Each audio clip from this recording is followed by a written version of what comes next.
kita sebutkan bagaimana syukur atas nikmat yang diberikan Allah. Sebaliknya, ada orang yang tidak berterima kasih sedikit juga pada Tuhan, melainkan mengomel terus bagaimanapun banyaknya nikmat yang dia terima. Maka pada ujung ayat dari dikatakan wala in kafartum inna azabi lasyadid. Kalau kamu masih mengingkari nikmat Tuhan, maka siksaan Tuhan amatlah pedihnya kepada diri. Cerita apa, Dedek? Memang banyak sekali manusia sudah ada nikmat datang, dia tidak memperdulikan nikmat itu, dia masih mengomel saja. Kita misalkan ada seorang perempuan bertandang ke rumah sahabatnya perempuan yang lain. Sesampai di rumah tadi dilihatnya, senang dia melihat bagaimana keadaan rumah itu. Melihatnya ada televisi terletak, ada radio,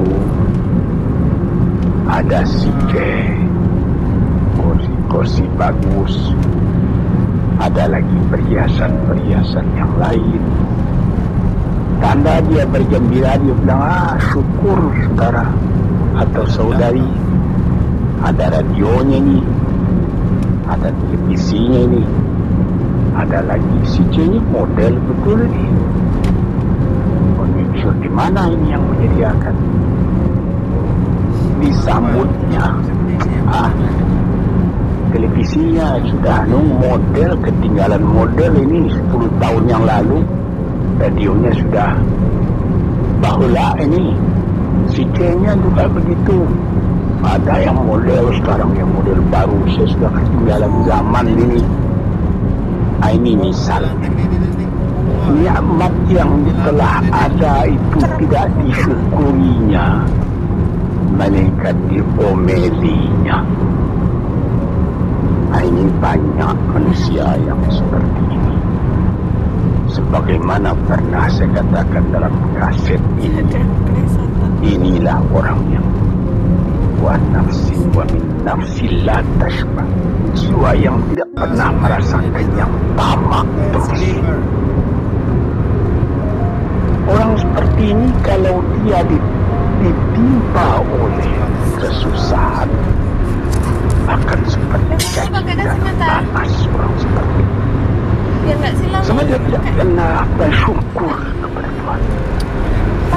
Dapat percobaan sedikit sudah gelisah, sudah seperti terbakar.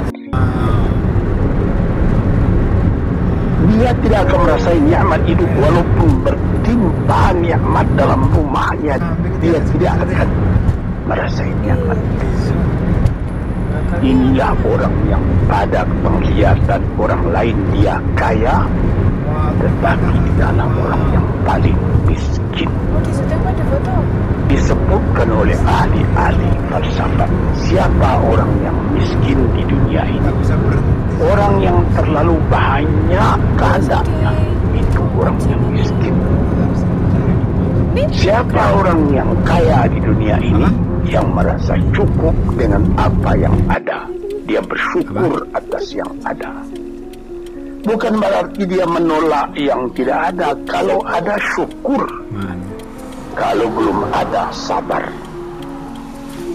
Jadi syukur itu ada imbangan, yaitu sabar dan syukur. Mau ditunjukin kambing. Syukur ketika nikmat datang, sabar seketika nikmat pergi atau hilang atau rusak.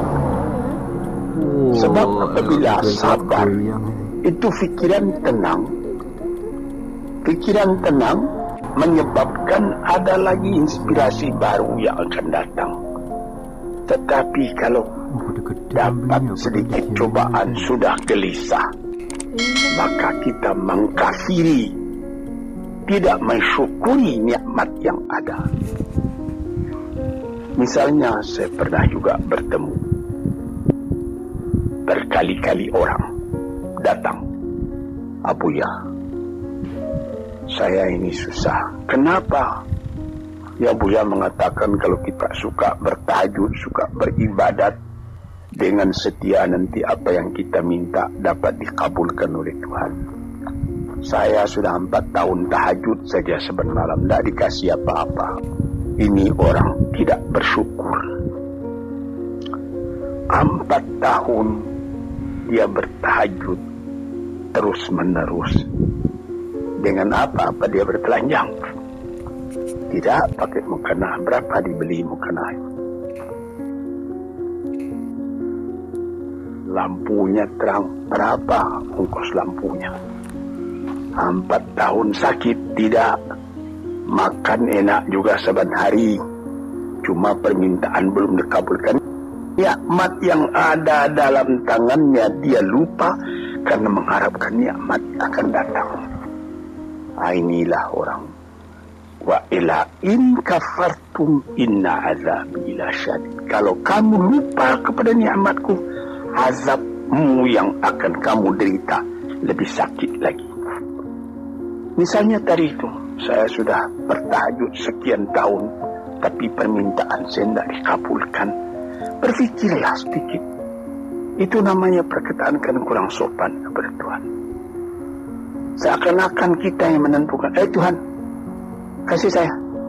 Seperti begitu kita kepada Tuhan.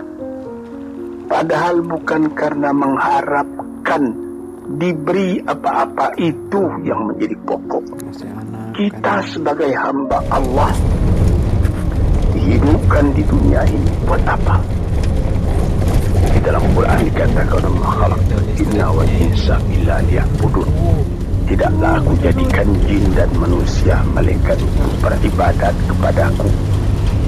Jadi artinya bukan 4 tahun, selama hidup hendaknya kita beribadat kepada Tuhan. Bukan mengharapkan apa-apa, karena yang ada ini sudah harapan kita. Yang ada disyukuri. Ini satu contoh, saya ingatkan apa maksudnya inna azabi lasyadid. Orang yang lupa kepada nikmat Allah, nikmatnya Allah dia lupakan, dia tidak bersyukur, siksaan datang. Siksaan apa? Gelisah hatinya selalu. Itu siksaan, itu gelisah. Sudah dapat mobil, apa merek mobil? Oh, mereknya Holden. Ya, tapi baru dipakai 2-3 hari. Ya, tapi sekarang ada lagi ini yang Holden. Saya mau pakai Mercedes Benz, pakai apa lagi? BMW, macam-macam pikirannya itu sudah siksaan buat dia. Padahal bukan pula dilarang mencita-cita yang baru itu, bukan dilarang, tapi berpikirlah dengan wajar yang akan datang disyukuri, yang telah ada ini lebih disyukuri lagi. Orang gelisah karena mengharapkan yang baru. Dia lupa keadaan kekayaan yang ada pada dirinya sendiri. Cobalah. Kita kaya. Mobil ada. Rumah besar. Itu. Tapi badan sakit. Kayak jamur aja sapinya. Bagaimana? Saya teringat salah seorang sahabat saya telah meninggal. Itu terkenal orang kaya besar. Kalau dijum, Bapak Rahman Tamim, dijum kejauhan. dia di rumah sakit. Dia ketika itu baru saja membuka pabrik tekstil di Surabaya.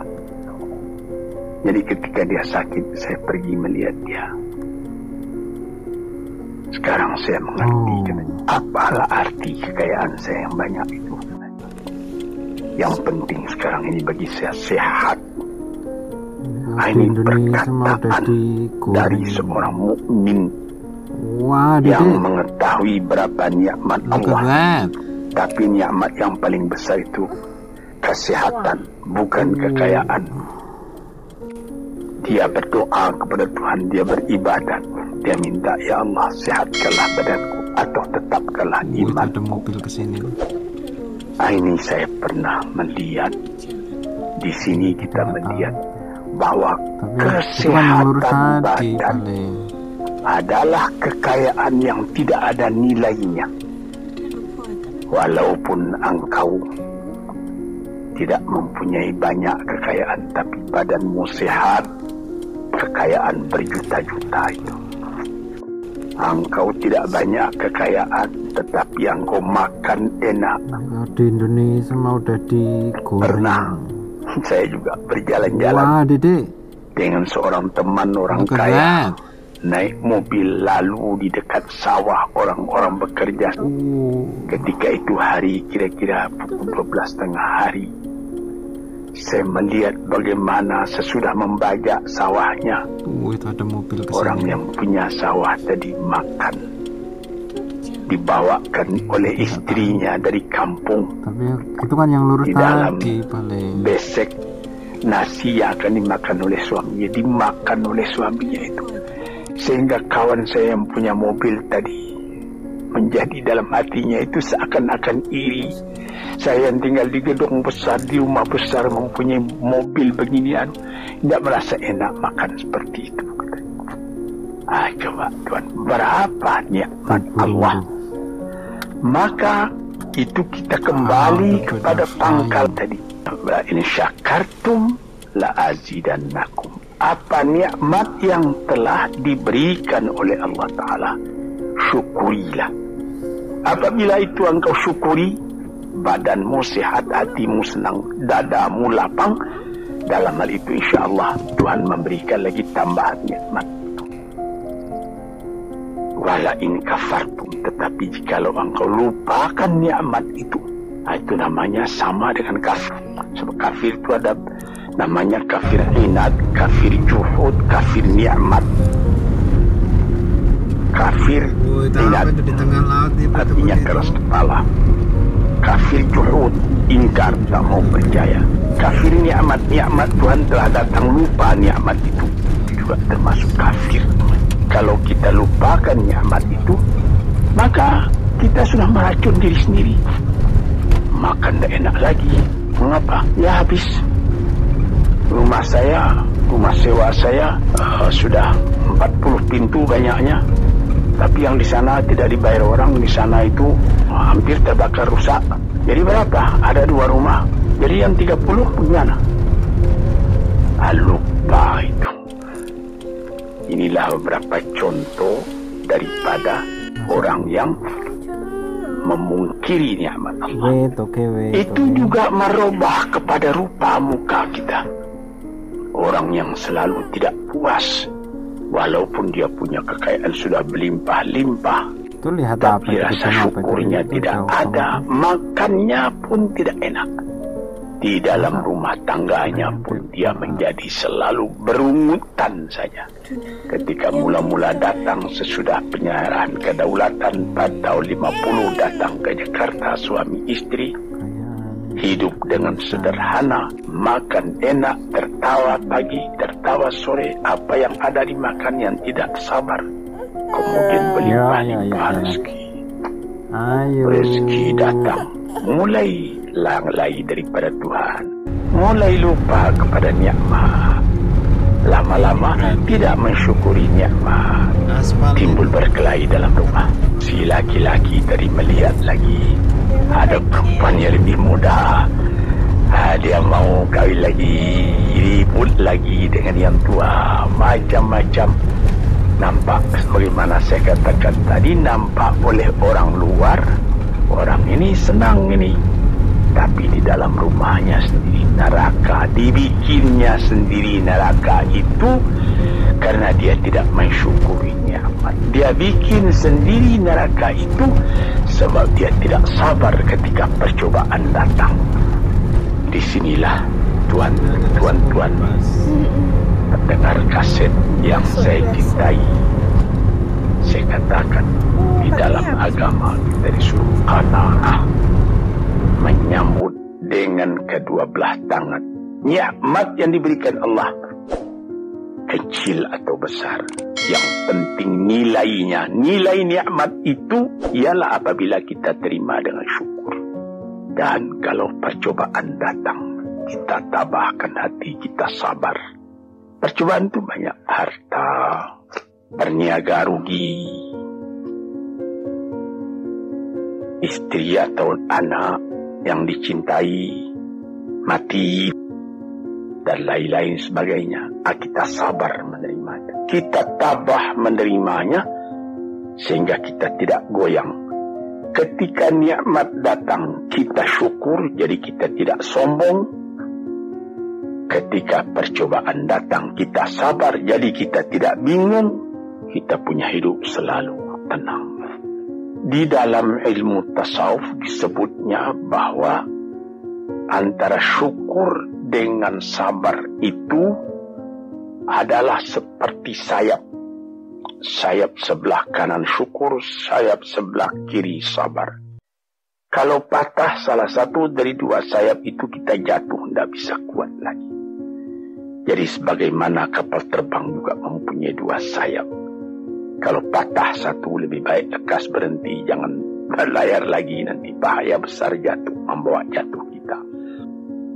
Para pendengar, disinilah yang jadi tiang dari kehidupan kita sehingga menjadi kita normal.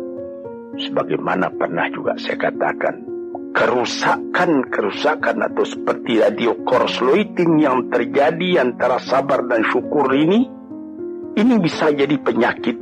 Mulanya penyakit batin, kemudian menjadi penyakit badan. Itu saya pernah mengatakan tempoh hari di dalam salah satu kuliah di kaset ini. Psikosomatik. Dilihat penyakit, diperiksa, dianalisa oleh dokter. Asalnya dari kecewa.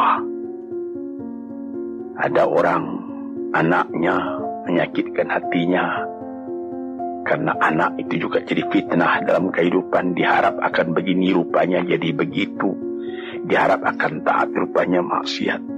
Lama-lama dipendam penyakit itu dalam hati, berubah kepada badan sendiri.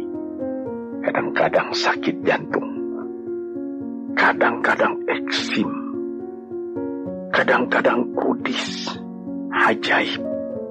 Rupanya perjalanan darah diganggu oleh tekanan jiwa. Tekanan jiwa mengganggu tekanan jantung mengganggu tekanan darah menjadikan penyakit pada badan.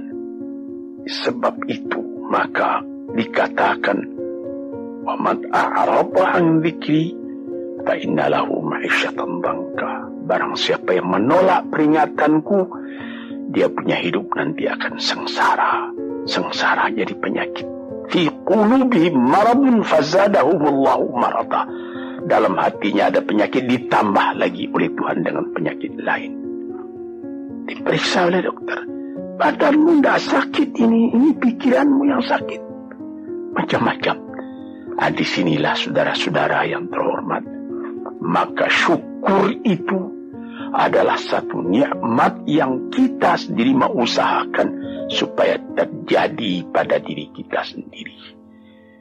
Dan gelisah itu adalah laknat yang kita tumbuhkan sendiri. Sebagaimana pepatah orang Melayu, makan hati, berulam jantung. Hatinya sendiri dia makan, jantungnya sendiri diambil ulam, akhirnya kurus kering, pikiran pun jadi tertumbuk, cahaya mata pun menjadi muram, hati gelisah, kepercayaan kepada Allah tidak ada lagi, kepada hidup pun tidak ada lagi. Na'udzubillahi min dzalik. Para pendengar, peminat kaset-kaset ini, saya serukan, gembirakan hati, kuatkan iman kepada Allah, syukuri segala nikmat, sabar kalau datang percobaan. Insya Allah kita akan tetap teguh hidup, selamat dunia dan akhirat. Sekian saja dulu, insya Allah lain hari kita sambung lagi. Assalamualaikum warahmatullahi wabarakatuh.